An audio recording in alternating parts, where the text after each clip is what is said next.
বন্ধুরা, এটা হলো মেটে আলু। আলুর থেকেও খেতে অনেক টেস্টি হয়।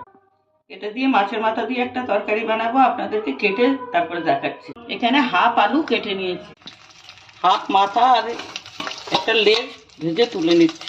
একটা তেজপাতা দিয়েছি আর 1 চামচ জিরে দিচ্ছি। আলুটা কড়াইতে দিয়ে দিচ্ছি।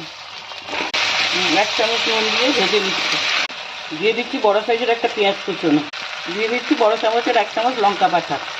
দিয়ে দিচ্ছি হাফ চামচ হলুদ। মশলা আলাদা করে কষানোর দরকার নেই, আলু সিদ্ধ হতে হতে সব মশলা কষে যাবে।